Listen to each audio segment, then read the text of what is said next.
Welcome to In This Body, a podcast where we dive deep into the potent power of embodiment. I'm your host, Ailey Jolie, a psychotherapist deeply passionate about living life fully from the wisdom within your very own body.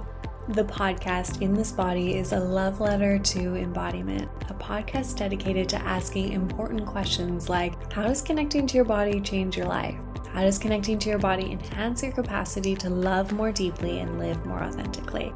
And how can collective embodiment alter the course of our shared world? Join me for consciously curated conversations with leading experts. Each episode is intended to support you in reconnecting to your very own body. This podcast will be available for free wherever you get your podcasts, making it easy for you to stay connected to In This Body, the podcast with me, Ailey Jolie. Welcome back to In This Body. Today's episode is one that holds the potential for profound transformation as we explore the journey of healing trauma with a true pioneer in the field. Deb is a clinician, consultant, and internationally renowned author whose work has illuminated the path to healing for countless individuals. She is widely celebrated for her groundbreaking contributions in adapting polyvagal theory to trauma treatment, making complex science accessible and applicable to everyday lives. As the creator of The Rhythm of Regulation and the founding member of the Polyvagal Institute, Deb has dedicated her career to teaching us how to harness an understanding of the nervous system to reconnect with ourselves and others too. Her work offers a framework for moving beyond the survival responses that trauma often leaves us with. In today's conversation, we'll discuss the core principles of polyvagal theory, what it means to feel safe enough to truly engage with life, and why understanding our nervous system is so essential to healing. Deb, it's an absolute honor to have you here. Welcome to In This Body, the podcast with me, Ailey Jolie.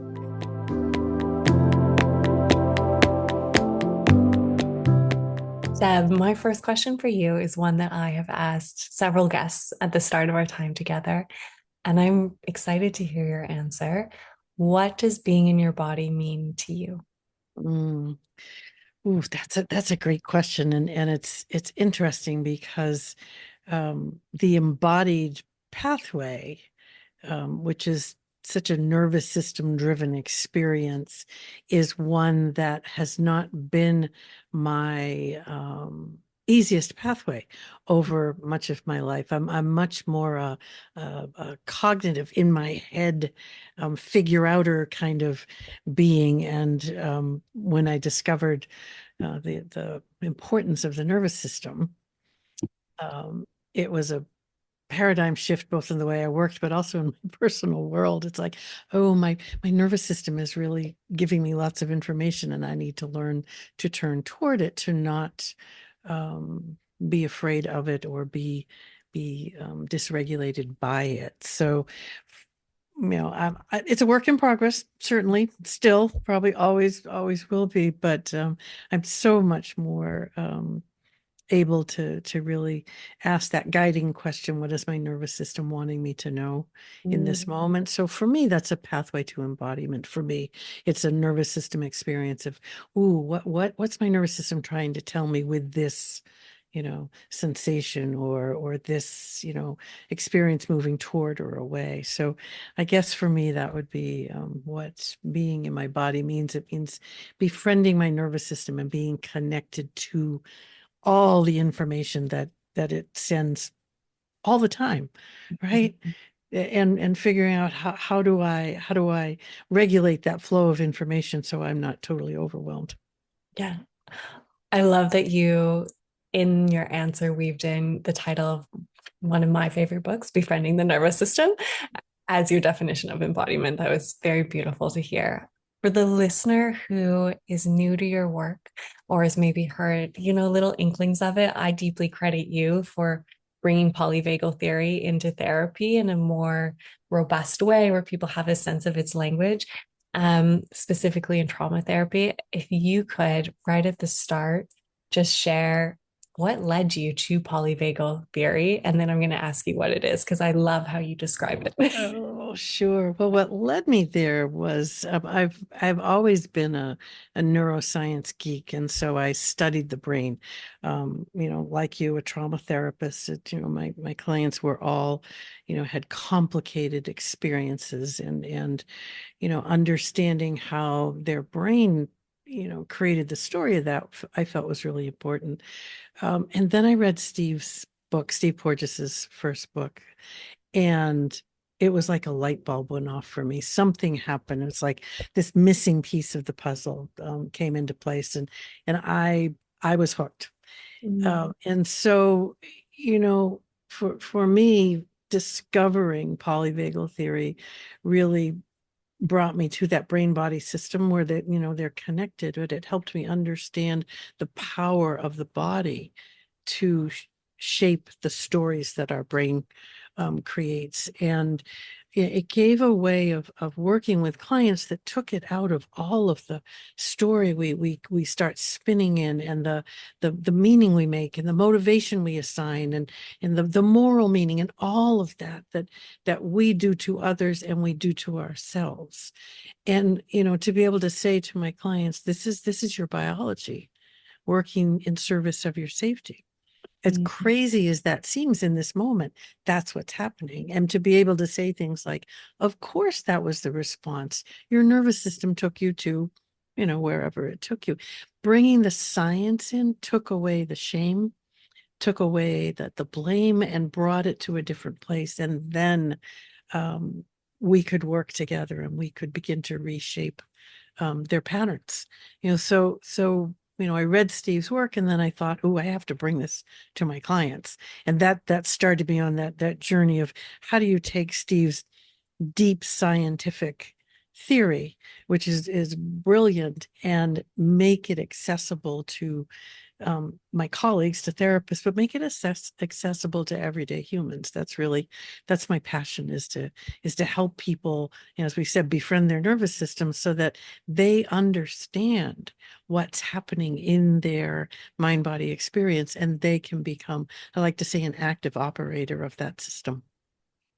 Love that you named how the scientific aspects, just based on a sociocultural structuring and kind of our implicit bias around science, can eliminate the shame. And that was definitely my felt sense. And Stephen's book was the leading force in my choice to leave medicine and go become a therapist, because I was like, oh, there's this bridge of connection, and there's something deeper that I can actually like really lean into.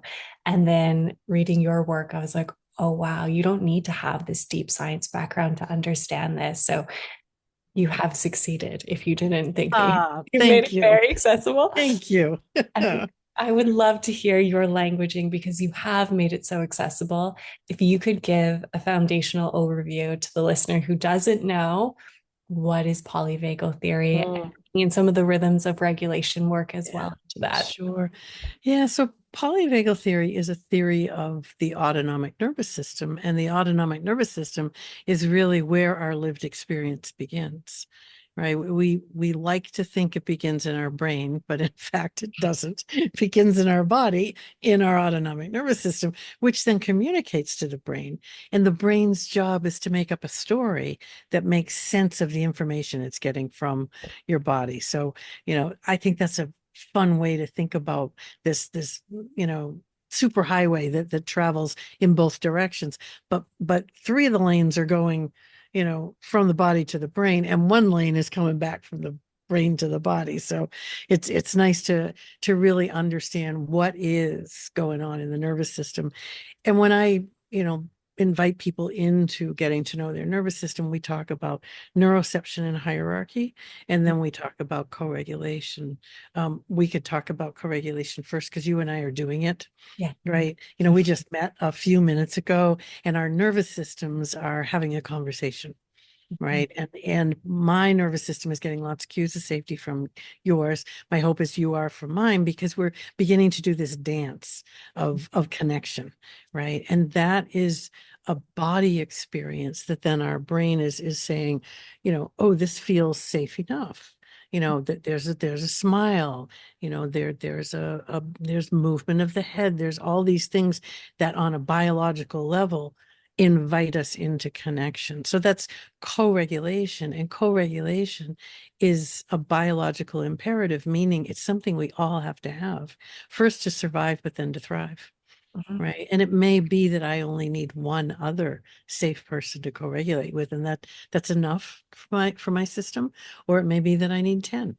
Again, the lovely part about the nervous system is it's organized in similar ways, but within that organization, we have our own unique way of experiencing it. So I'm more on the solitude end of the continuum. I don't need a lot of people, but I need a few that I can count on. Other people are more on the social end. They need many more people and more social interactions. There's no right or wrong way. There's just the way that your nervous system says this is what's needed. So before I go on to talk about hierarchy and neuroception, I'm just going to stop and ask you, are you more on the solitude or the social? Where are you? I'm also deeply on the solitude end. Mhm. Don't Yeah, need a lot of co-regulation just to feel connected. yeah, Um, yeah, yeah. yeah. All right. Cool. All right. So now let's talk about neuroception first. And neuroception is one of those, scientific words that Steve made up because there was not a word that really described how your nervous system takes in information. So it's one of the few words I think people really should understand. And I think it's kind of a fun word, right? Neuroception. And people start saying it and then we create language like we neurocept, right? Or I neurocepted that. It's like we go crazy with these things. So neuroception. And neuroception, again, is how your nervous system takes in information below the level of your thinking brain, right? So we can bring perception to neuroception to really see what's happening, but all the time the nervous system is taking in information without benefit of us recognizing that that's happening.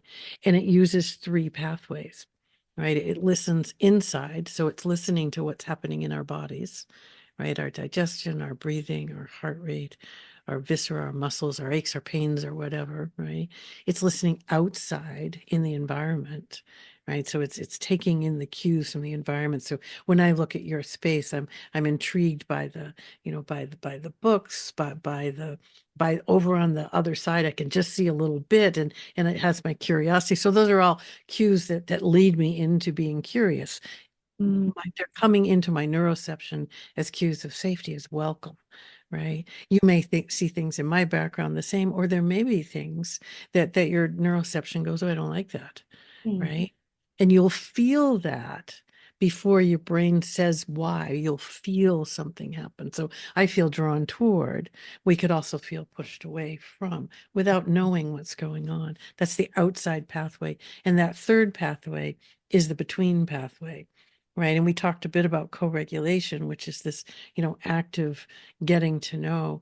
The neuroceptive part of this between pathway are all the cues that are coming that we just take in, but we don't register in some way, like eye gaze, like, the head nods, like it may be things that I can just feel, like you moved, you go back or you go forward. All those things have meaning in my nervous system, right? So those three pathways are all dumping cues into your system.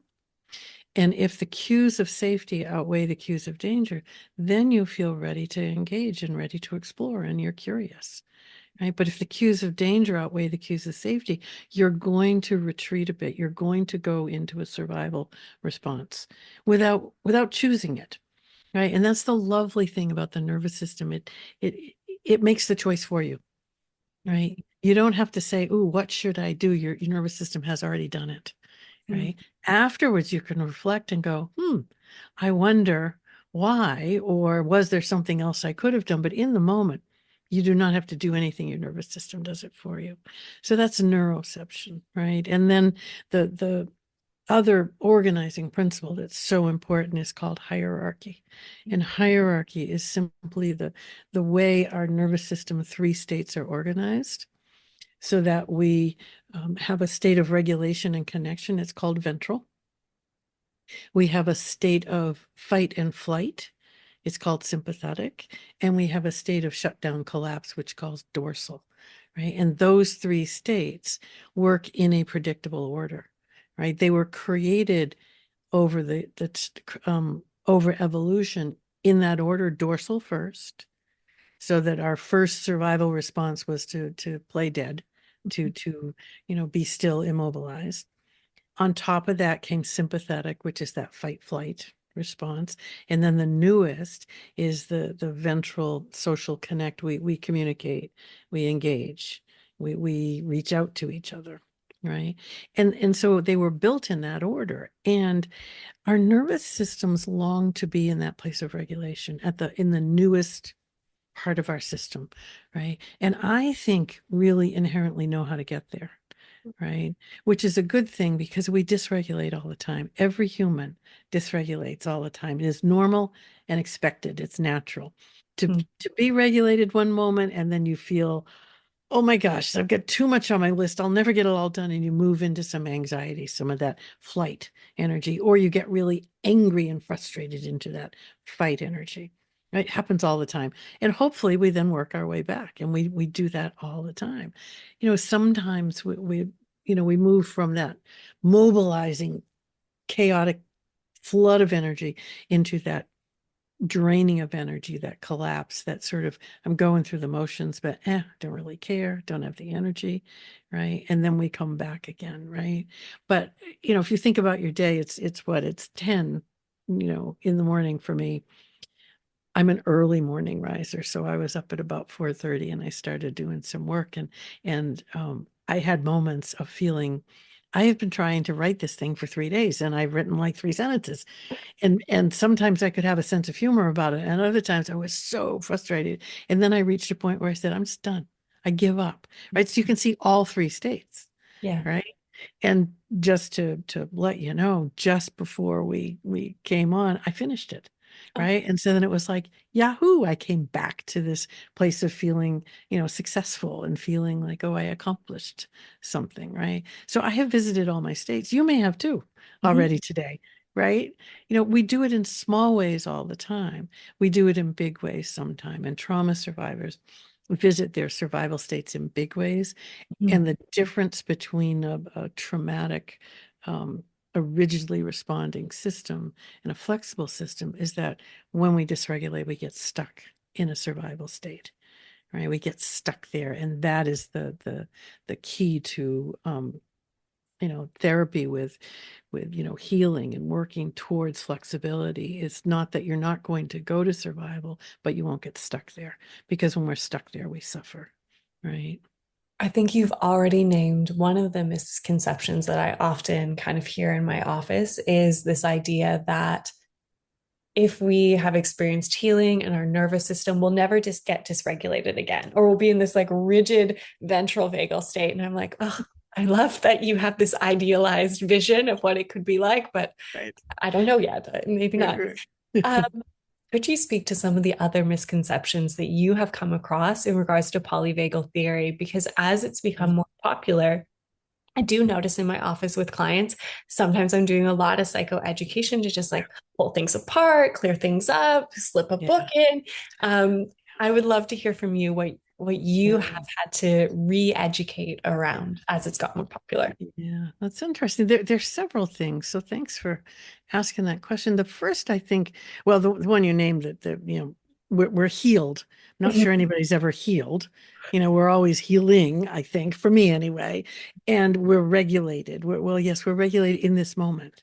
Right. The next moment, maybe not. And that's normal and expected. So that, I love that you named that. Nobody's regulated all the time, nor should we try to be. One of the other things that I hear all the time is I think ventral gets a bad name because we think ventral is calm, right? Ventral is calm, but it's also a whole bunch of other lovely feelings and flavors, right? So ventral can be passionate, ventral can be purposeful, ventral can be zen and can be relaxed and calm, and can also be forthright and strong, right? And the thing that defines ventral is your neuroception. If your neuroception is one of feeling safe enough, whatever label you're putting on your experience in that moment, you're in ventral. So I think expanding the continuum of ventral flavors is so important. Mm. We talk about ventral. I think people think the goal is get out of wherever and get to ventral, right? That it's a shortcut to being okay. You just get to ventral, right? And you know, ventral is an essential ingredient. When I'm working with people who hold a lot of suffering in their system still, we do work to have access to ventral regulation, not because we want to turn away from the trauma or the suffering, but because as we build more capacity to have access to ventral, we can safely revisit the trauma, the unresolved suffering that lives in sympathetic and dorsal safely. If we don't have access to ventral, we then relive rather than revisit, right? Mm. So there's a reason to have access and resource ventral, but it's not to get away from and ignore what's sitting in the system. So I find that a lot. I think the other thing that I hear, I do sometimes go to my search engine and you just put a, ventral vagal or vagus or whatever and see what comes. And oh my goodness, it's like crazy things that people are bringing to the world in service of ventral, so one thing I like to tell people is read the research. Is there research? Read the research. There's sometimes there's no research, it's anecdotal, and that's okay. People will say, here are the 5 things to do to tone your vagus, right? And say, so those are 5 things that work for that person's nervous system. Yeah. Your job is to try them on for size and say, do they work for me? Mhm. Right. And if they do, maybe you want to add it to your toolbox. If they don't, great, leave it to somebody else. But I think that the sense that people put out there that this will work Yeah. for all nervous systems is not true. I'm not sure there's anything that works for all nervous systems. It's a create your own menu is really what needs to happen. And I guess the last thing I would say is that, and Steve talks about this, so I'll credit him for really bringing this to life, is, we want to understand what is dysregulating us.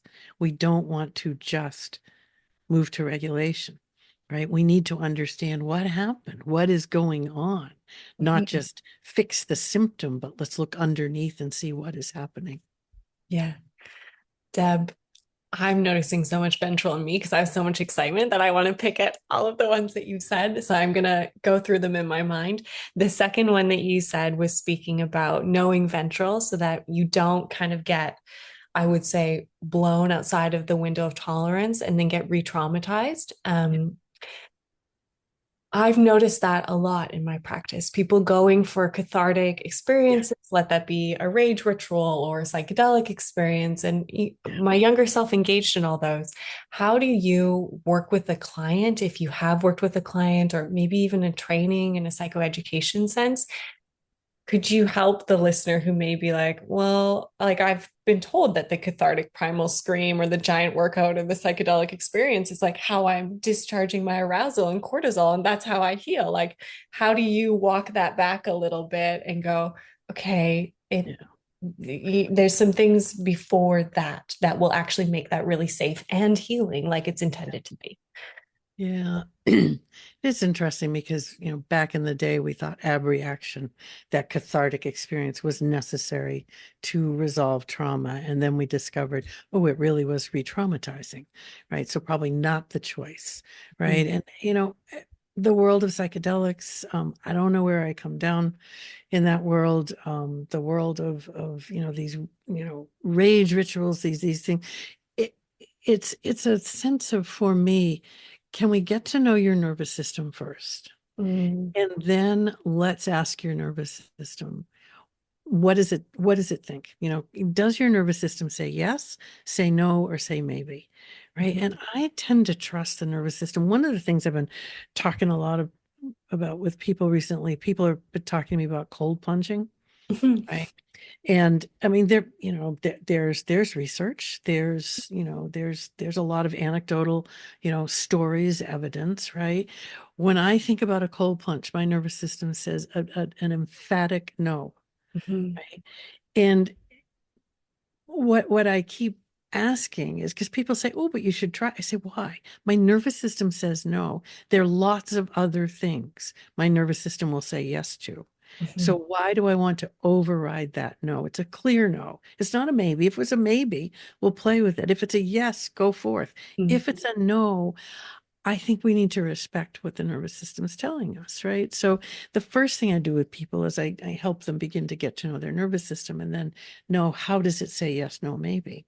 And then let's see what it says about, fill in the blank, whatever kind of experience, is being offered. And then let's, learn more about its response. If it says yes, then let's see what are the conditions that will make it safe enough to engage in that experience, right? And these are, the conditions that your nervous system says, this is what I need for cues of safety to be able to walk into whatever that is, right? So it's a I don't know, it's a more personalized experience, I think. And I think that's where we need to go is to, get to know the nervous system that's sitting in front of you and help your client, befriend their system and say, what does my nervous system need?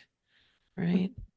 That's what I was writing about this morning, that the guiding question that we usually, start with is, what is your nervous system needing in this moment? Right. And we ask that over and over and over. And then we can have a more general, what is your nervous system saying it needs or it longs for or it wants? Right. Which still in the same theme, but a bit of a more general experience. Right. And, I was working on, planning my 2025, right? And trying to figure out, how do I make decisions about that, right? I'm 71 now, and my husband died a little over a year ago, so I'm in a different time of life, right? And I'm trying to decide, how do I make decisions about what I say yes to, right? Because I was getting a lot of I don't know when I'm asking. And so I asked my nervous system, what is it longing for? What does it want? And it very clearly said joy and purpose, right? And so then the guiding questions become, does this bring me joy? And is this in service of others? Right. And when I have that clarity, I can make a decision. Right. But you can see how it starts with listening to your nervous system and spending time. And then it leads you to a place of clarity. That's what I think our clients need from us. They need to befriend, learn to listen, and then, walk the pathway with them to getting more clarity. It also, in that question, cuts through something that I acknowledge I have a little bit of a self obsession with. I'm like, oh, just the societal stories that we have around practices or what healing should look like or what we should be doing, because you're going to, what are the guiding things? Purpose, joy. Is that going to actually allow me to feel that in my body and nervous system? Yes, Right. no, proceed Yeah. forward. And it kind of dismantles the story of what we think we should do in a subtle way. And I do think that in the mental health field, we have people who carry a lot of weight in the field.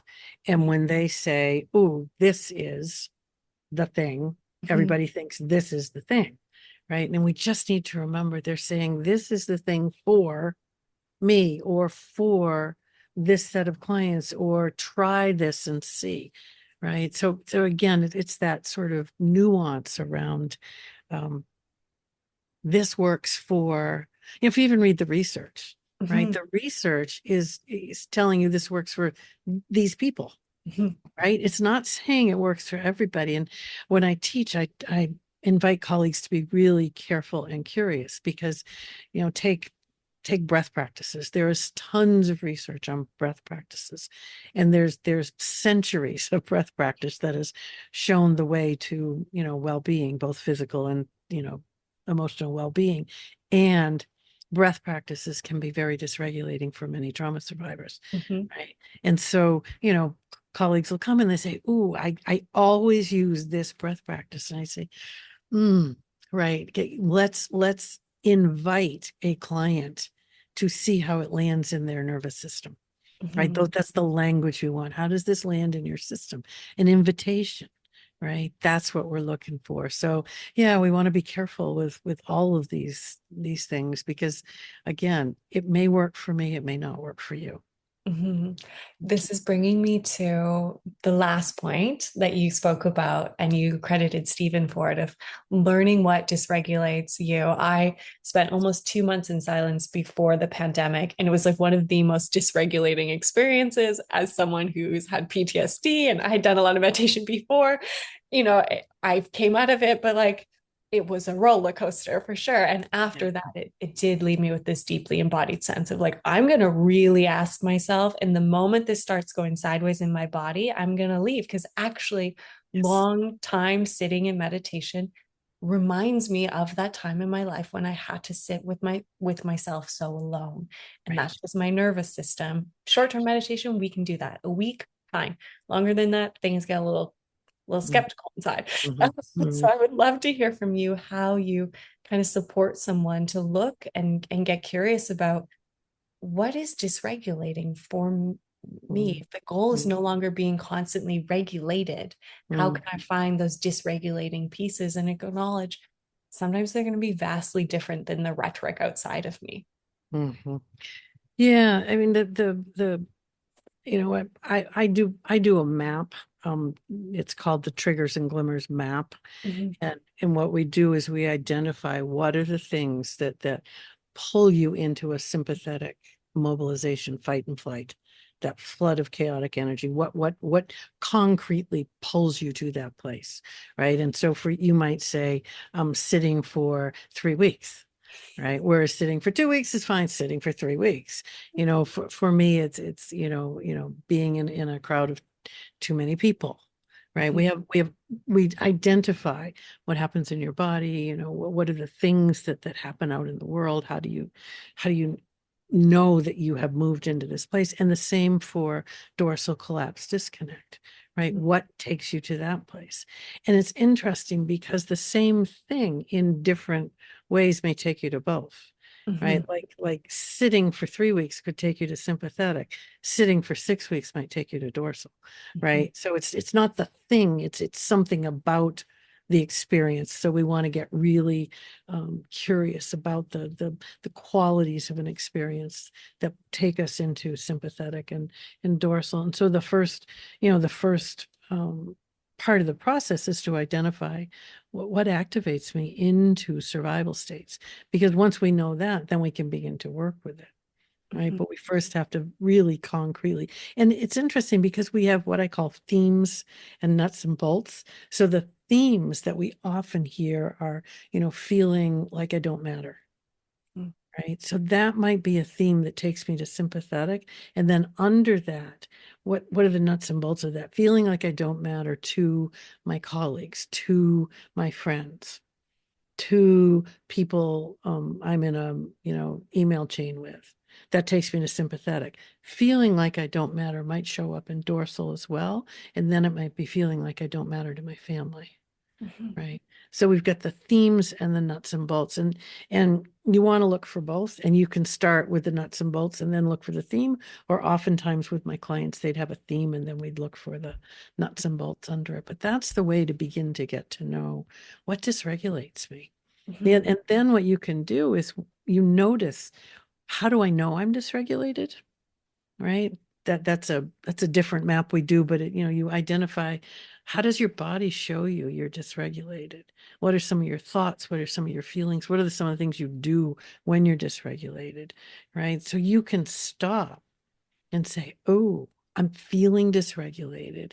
And now I can think, what brought me here? So we begin to put that together. And that's the essence of the befriending practice, is to know what state am I in and what took me to this place, right? And why we added, glimmers to the triggers and glimmers map is because, we forget.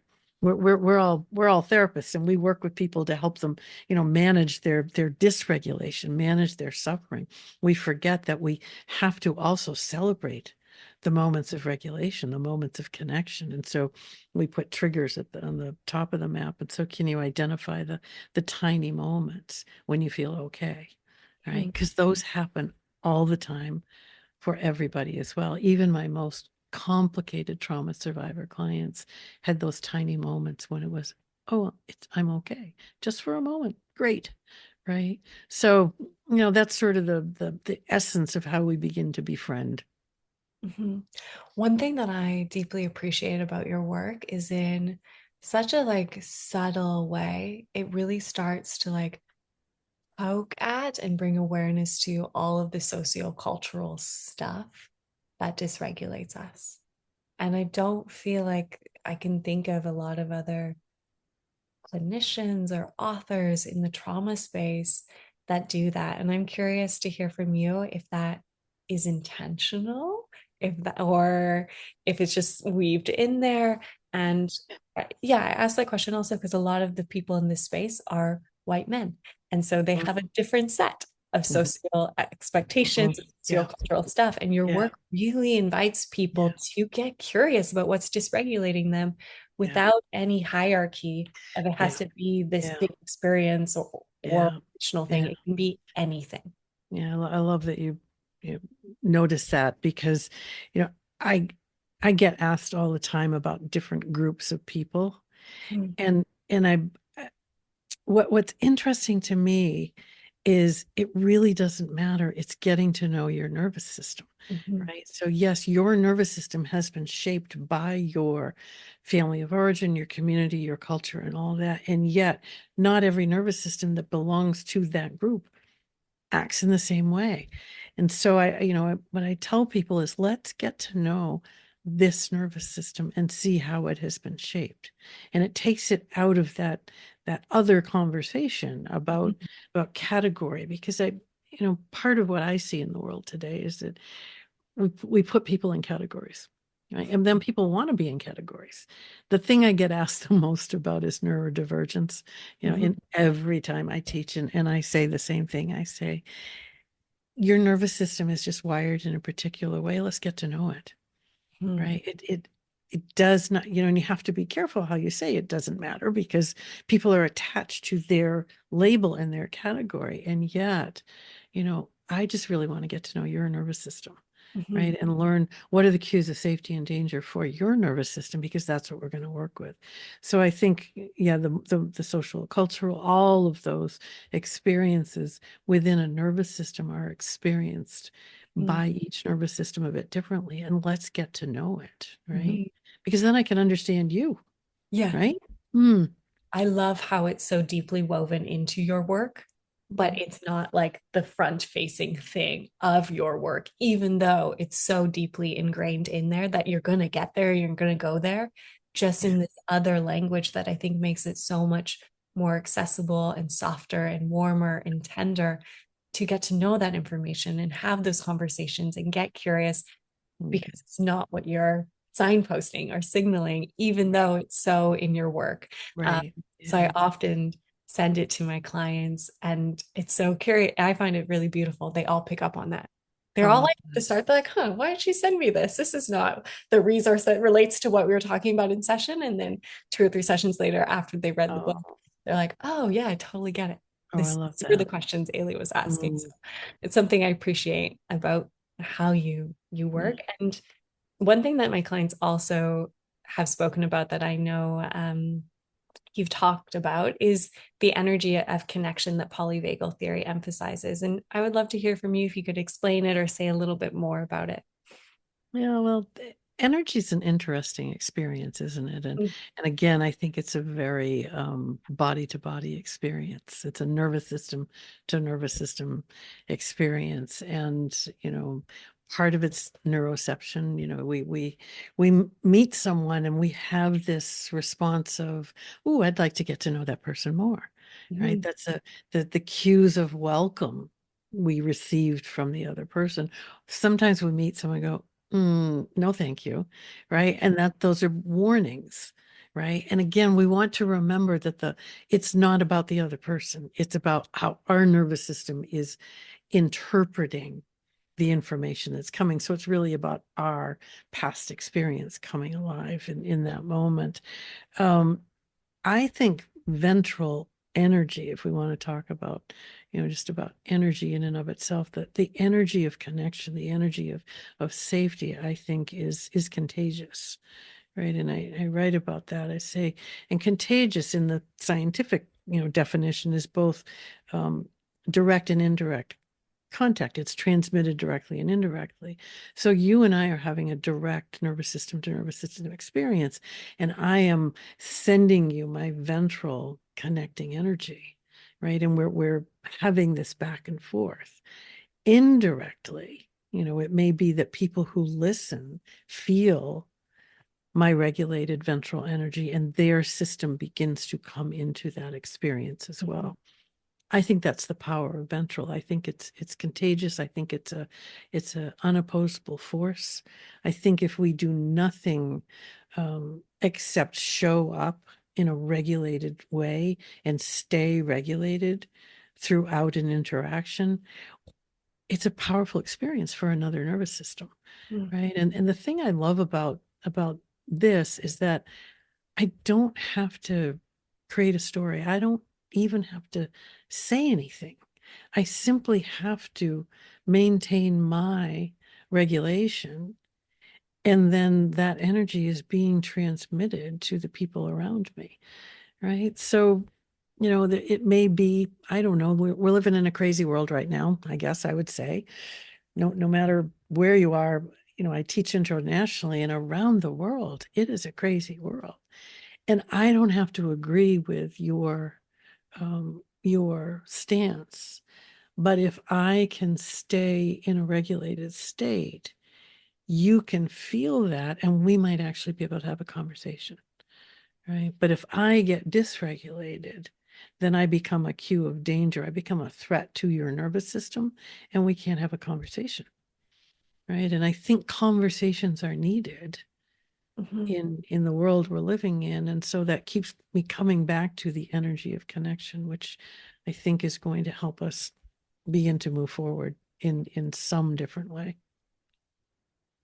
What are your hypotheses as to why it's so hard for us to stay in regulation while having conversation? I mean, I'm just curious to hear from you. I have a laundry list of ideas myself, why it's becoming more and more challenging for people to do that. But from your experience, since you are working internationally, what have you seen? Yeah, well, I mean, it's all about neuroception, right? We feel the cues of danger, and we cannot hold on to regulation, probably because our resilience is down, right? When your resilience is low, because, I teach and I say we're besieged by cues of danger and disconnection every day, all day.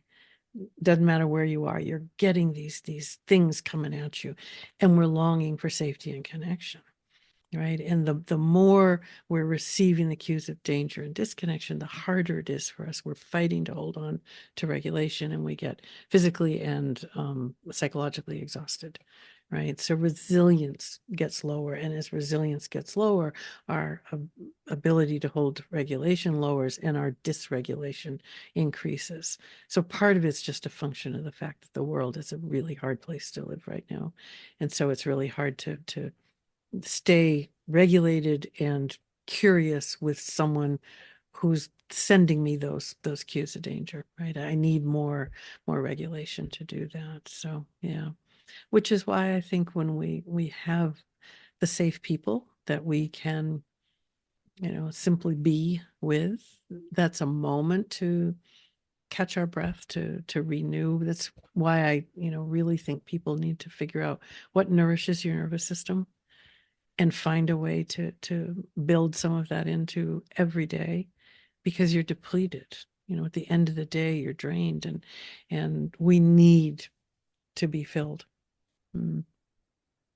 It's a little bit of a bind because you have those danger cues coming from the outer world.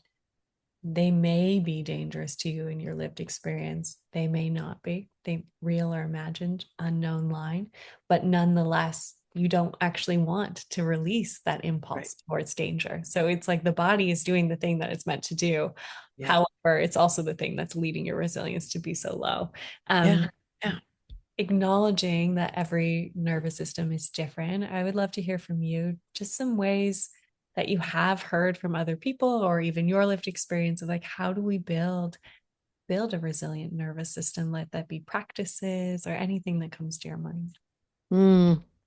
Yeah, I mean, yeah, we need to nourish our nervous systems. We need to figure out what that is. So the first thing is information gathering, right? Which is this sort of categories of experiences, like in what ways does movement nourish you? In what ways does breath, does music, does art, does nature, does being with others, does being by yourself? You begin to look at, how is my nervous system asking for care? Right. And then once I've created a list of those, I'm doing this because I always think about a circle. I do a self-care circle that people, divide into quadrants and write the things that they are reliably doing now on the inside. Right. And the to go on the inside, it has to be something you really are reliably doing, not something you think about doing, but you are doing, that your nervous system gets filled by. Right. And so, because we have a lot of shoulds in our world, right? People tell me I should exercise 4 times a week, right? That's not going in the middle of my circle because I don't, right? I play tennis once a week. That's in the middle of my circle. I love it. I just rediscovered it. It brings me joy, right? But we need to think, just because someone else says you should doesn't mean that that's going to work for you. So what flavor of movement works for you, right? And then on the outside of the circle, I invite people to put things they're curious about, that they don't do regularly, but they're curious about, right? And so that becomes an inside outside circle. And then, you put a time frame on it, maybe 3 months, and 3 months you revisit it. What's changed? Right.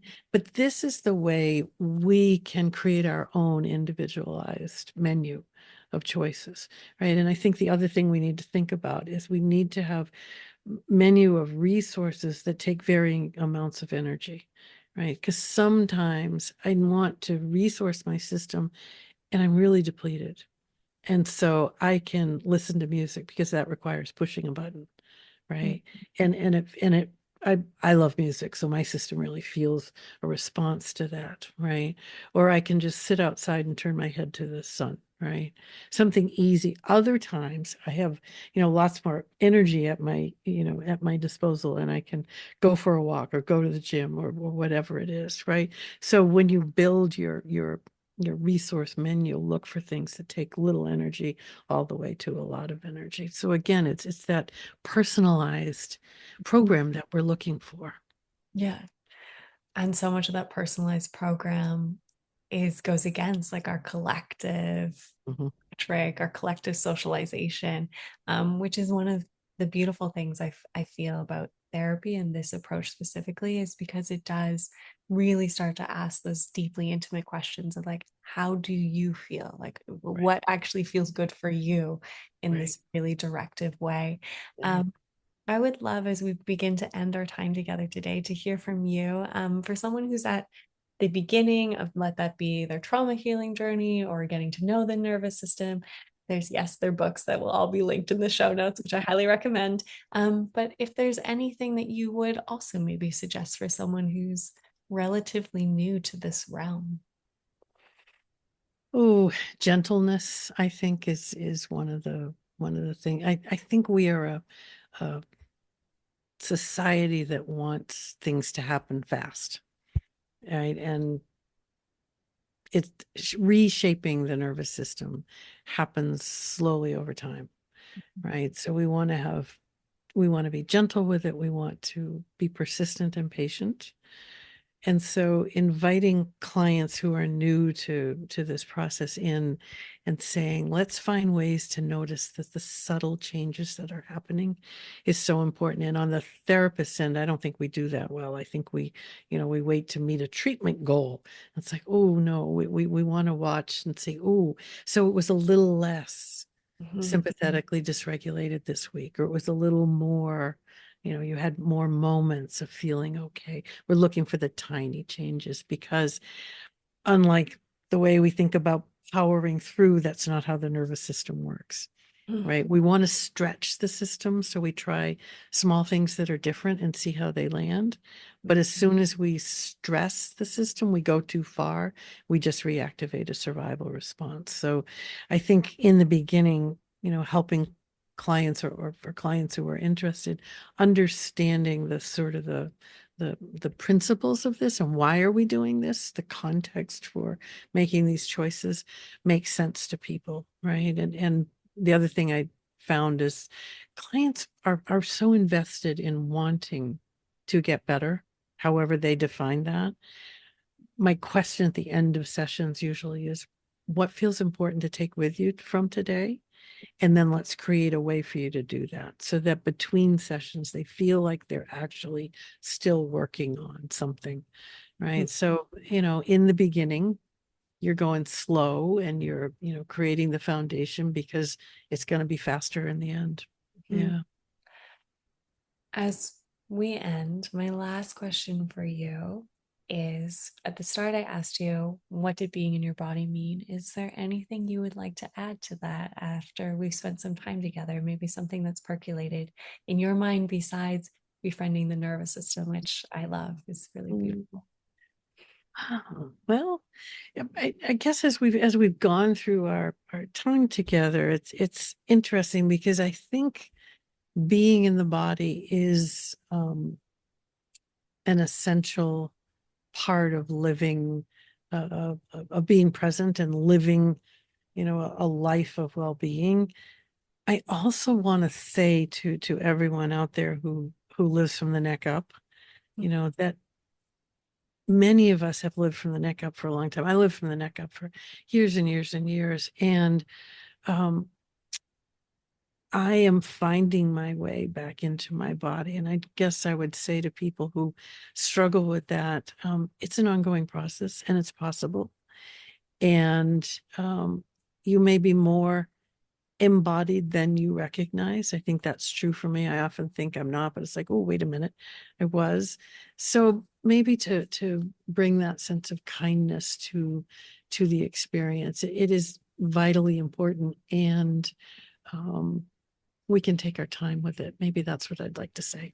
Yeah, I love that. Time and some more gentleness. Thank you so much for your time today, Deb. It was such a lovely pleasure to get to spend time with you. As I said before we started, I found your voice so soothing. So nice to have It was lovely to get to know you too. I feel a connection, which is really lovely. Thank you.